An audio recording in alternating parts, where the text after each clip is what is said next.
Welcome back to SK1 and we are back with another video of mine. And आज मैं आपको बताने वाला हूं कि ओम्स लॉ कौन से या फिर क्या ऑब्जेक्ट्स के लिए या फिर कहां वैलिड होता है या फिर इज इट वैलिड और invalid at all. The thing is Ohm's law में आपने बहुत कई जगह पढ़ा होगा, दो काइंड के ऑब्जेक्ट्स होते हैं, ohmic objects and non ohmic objects.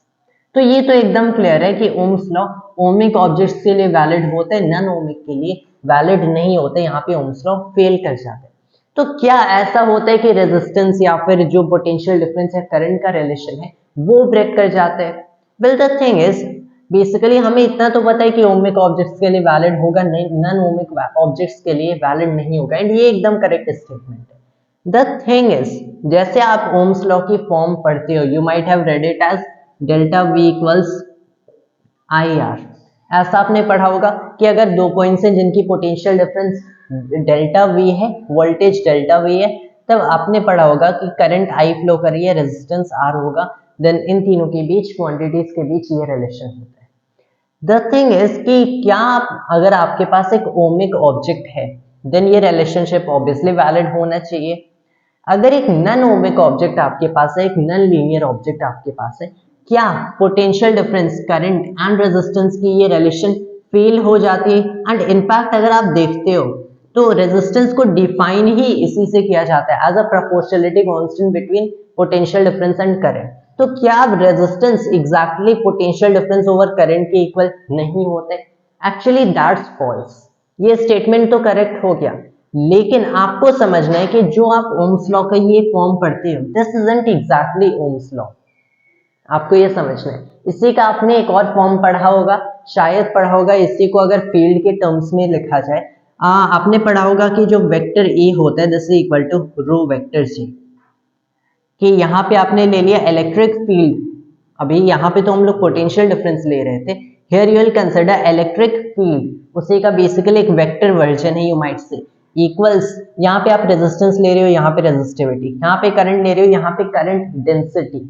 तो इसको भी आपने एज ओम्स लॉ पढ़ा होगा, if you have studied at all. यहीं से बेसिकली इस टर्म को डिराइव करते हैं। एंड यहाँ पे एक टर्म आता है, अगर आप देखते हो तो that is rho R equals rho L over में A।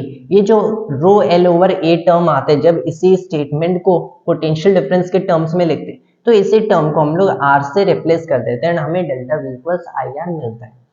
तो अगर आपके पास एक नॉन ओमिक ऑब्जेक्ट है, सो इज इट ट्रू कि vector E equals rho vector J? नहीं होगा, this is also not true, क्योंकि आपको समझना है ये दोनों एक्चुअल में ओम्स लॉ है ही नहीं। You have got to understand this. These are basically some kind of conclusion आप कह सकते हो of Ohm's law. Ohm's law के डायरेक्ट स्टेटमेंट्स नहीं है, बट कंक्लूजन्स सच एज कि ये ओमिक एंड नॉन ओमिक दोनों ऑब्जेक्ट्स के लिए वैलिड होते हैं, लेकिन ओम्स लॉ की स्टेटमेंट दोनों ऑब्जेक्ट्स के लिए वैलिड नहीं होती। आपको समझना है ओम्स लॉ की स्टेटमेंट क्या है। इट इजंट कि समथिंग लाइक दिस कि अगर दो पॉइंट के बीच पोटेंशियल डिफरेंस ये डेल्टा V है तो वो I टाइम्स R के इक्वल होगा, या फिर ये ऐसी प्रोपोर्शनलिटी होगा, ऐसा कुछ नहीं है।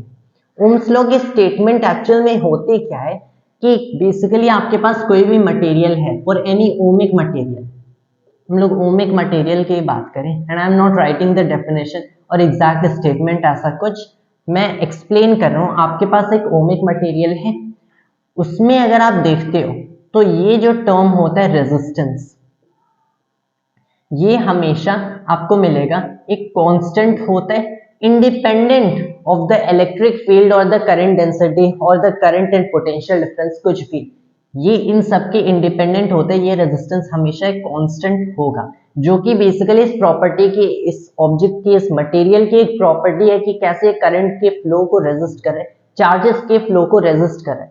अब ये रेजिस्टेंस एग्जैक्टली भी ऐसा नहीं है कि कांस्टेंट रहेगा, क्योंकि टेम्परेचर के चेंज से रेजिस्टेंस इंक्रीज डिक्रीज होता है। व्हाट ओम्स लॉ सेज कि किसी भी ओमिक मटेरियल, ये रेजिस्टेंस एक्चुअल में इंस्टेड ऑफ कांस्टेंट मुझे कह देना चाहिए इंडिपेंडेंट होता है। It will be independent of what ये करंट डेंसिटी या फिर करंट या फिर फील्ड या फिर पोटेंशियल डिफरेंस, इन चारों क्वांटिटीज के इंडिपेंडेंट ये बेसिकली रेजिस्टेंस होता है। आपने करंट कितनी भी हाई की, रेजिस्टेंस चेंज नहीं होगा। आपने पोटेंशियल डिफरेंस कैसा भी किया, रेजिस्टेंस चेंज नहीं होगा। But this is valid only for ohmic materials. तो ये जो स्टेटमेंट है कि रेजिस्टेंस बेसिकली इन चारों टर्म्स के इंडिपेंडेंट होता है, जो कि आपस में ऑब्वियसली इंटरलिंक्ड है, तो this is actually Ohm's law. अब सिंस ये इन सबके इंडिपेंडेंट होते हैं, बाद में हम लोगों ने रेजिस्टेंस को क्या किया, इस इक्वेशन को यूज किया रेजिस्टेंस को डिफाइन करने के लिए। अब सिंस रेजिस्टेंस इस इक्वेशन के टर्म्स में डिफाइंड ही है, ये इक्वेशन एक्चुअल में हमेशा होल्ड करती है, आपके पास ओमिक ऑब्जेक्ट हो या फिर नॉन ओमिक ऑब्जेक्ट हो। समथिंग लाइक दिस कि हमें पता है potential difference between two points current के प्रोपोर्शनल होता है, तो मैंने लिख दिया potential difference equals I R.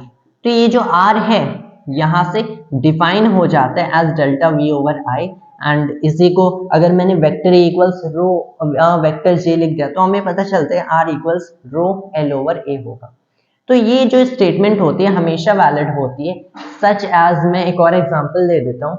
हमें पता है कि जो प्रेशर है किसी भी फ्लूइड में, अगर आप देखते हो प्रेशर वेरी करता है। अगर मेरे पास एक कंटेनर है, मैं कोई भी फ्लूइड एलिमेंट ले रहा हूँ, तो वहां पे आपने प्रेशर का कोई भी फॉर्मूला लिखा है, वॉट एवर डेप्थ, आपने इसे P not plus row ji H लिखा और वॉट एवर, लेकिन ये जो फॉर्मूला होगा कि डी एफ ओवर डी, उस एलिमेंट के का एरिया ओवर में वहां पे कितना फोर्स एक्ट करे, ये तो तब भी वैलिड होगा ऑल्दो आपको डेप्थ एच पे एक डिफरेंट पास्कल्स लॉ आपको पता है और वॉट एवर फॉर्मूला, ये फॉर्मूला अभी भी वैलिड होता है क्योंकि प्रेशर को डिफाइन ही ऐसा किया गया है। In a similar way this thing is defined this way, मतलब ये ohmic objects and non ohmic objects कोई भी आपके पास लिटरली रिलेशन हो, कोई भी रिलेशन हो बिटवीन करंट पोटेंशियल डिफरेंस या फिर कोई भी ऐसी सिचुएशन हो, रेजिस्टेंस हमेशा आप द वोल्टेज ओवर में करंट हमेशा लिख सकते हो। बट ऐसा हमेशा वैलिड भी नहीं हो सकता है कि ये इन सब के इंडिपेंडेंट हो, तो मे बी इन सब पे डिपेंड करता है, बट इन सच अ वे कि समथिंग लाइक दिस कि आपने पोटेंशियल डिफरेंस को क्या कर दिया, आपने किसी भी पर्टिकुलर सिचुएशन में पोटेंशियल डिफरेंस को 4 टाइम्स से इंक्रीज किया एंड करंट ट्वाइस इंक्रीज हो गया, उस केस में ऑब्वियसली हमें पता चला कि रेजिस्टेंस डबल हो रहा है, but LHS will still be equal to RHS।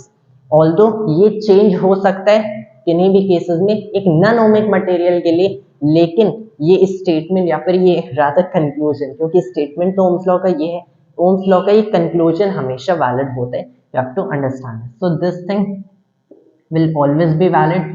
ये चीज जो है ये सिर्फ ओमिक मटेरियल्स के लिए वैलिड होती है। So you have to always, जैसे कोई भी आप फिजिक्स का प्रिंसिपल कोई भी लॉ या थ्योरी पढ़ते हो, have to always basically try to understand it deeply कि क्या आप जो बेसिकली पढ़ रहे हो वो वही लॉ तो है, क्योंकि मोस्ट ऑफ द टाइम्स हम ये एज ओम्स लॉ समझ लेते हैं, but you have to understand it again कि Ohm's law is basically this statement कि resistance in quantities के in terms के for any given ohmic material independent होता है, and ऐसे ही छोटी छोटी misconceptions की वजह से बेसिकली बहुत सारे डाउट्स अराइज कर जाते हैं एंड बहुत सारे न्यूमेरिकल सॉल्व नहीं होते हैं। जस्ट इन केस आपको ऐसा कोई न्यूमेरिकल मिला, मान लो जहां पे करंट बेसिकली या फिर करंट डेंसिटी ले लो, करंट डेंसिटी किसी भी वायर की है, आपके पास ऐसा एक वायर है या फिर मान लो एक सिलिंड्रिकल वायर है, सिलेंडर है विद अ वेरी लार्ज, मान लो आपके पास रेडियस ऑफ दैट सिलेंडर है, यहाँ पे current density something like vary कर रही है with radius itself,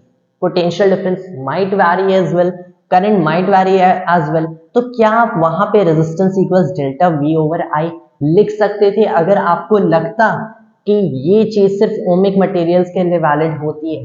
so that is one thing that you have to understand, ये चीज हमेशा वैलिड होगी and we should always try to be clear of these little confusions and little misconceptions, ताकि हमारे पास कोई भी प्रॉब्लम आए and we can easily handle that problem.